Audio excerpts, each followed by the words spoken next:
Versace, Versace, Versace. We've got the Eros EDP right here. I picked it up today. This is part 2 of the most honest Eros review ever series. First being the EDT, which is my most watched video on YouTube, surprisingly and unsurprisingly. I'm going to make it too long, didn't read for those of you who are only going to watch up to 2 minutes. This is Eros, unmistakably the DNA when you sprayed it on. However, they turned off the sweetness, they turned up the citrus, and they turned up the earthy, and that is what this is. They sought to make a more mature, refined perfume for the gentleman with this bottle, the Beaver Trappin' Boys bottle. So, okay. When it came on my skin, I've had it on paper and skin for 6 hours now.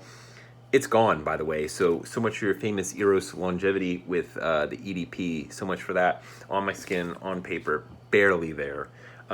Didn't project that much. I had a Zara Wanted by Night in my other arm, and it was like screaming compared to this. So not so much in that department. Fragrantica has the audacity to put vanilla, mint, ambroxan, and apple as the most recognized notes in this fragrance. Which is kind of funny because there's like no sweetness in here. So I don't know what you're smoking, reviewers, and I don't know, YouTubers and Fragrantica-ers, base noters, oh yeah, the candied apple. What are you talking about? Because that wasn't, oh, your skin just absorbed sweet notes. Here is the arbiter, my friend. Here is the arbiter. So it says you're wrong. It was earthy. I got the patchouli in there. I can see that. One thing that was interesting was kind of the citrus. It was kind of a blood orange in there, which I did like. It's not a bad perfume, okay? But it's meh, okay? And the first one was becoming meh over time, but it always had that, it kind of kick-started a lot of this bro perfume that everyone likes. So it kind of has that timelessness to it, where this one doesn't. This is just a flanker, okay? This isn't like a renovation. This isn't like, oh, an enhancement. This is a flanker that's not as good. Like Flame. This is Flame, but not as good. Flame is more interesting than this one. Really what makes Eros Eros is the loud, screechy sweetness. So this really just feels neutered to me, and it's kind of missing the point. Really, honestly, I'm returning it tomorrow. Thank goodness I'm allowed to return this fragrance. Because as soon as I sprayed it on, I'm like, oh my gosh. I spent that money on it. But I'm returning and getting my money back.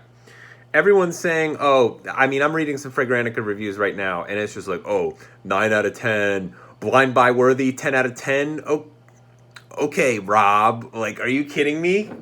This? Please don't waste your money on this. Just buy Eros EDT. Please, save your money. It's not that good. People are saying, oh, I'm getting compliments with it.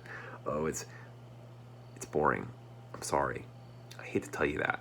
The EDT completely mogs this thing, okay? It's better in every way than this. I hate to say it because I think we all had high hopes for the EDP. We were all kind of hoping for the EDT on steroids, and that's not what this is at all. It's pretty meh. It's pleasant. I get a bottle for $40, but certainly not what I just paid for in retail. Thank goodness I'm getting a refund.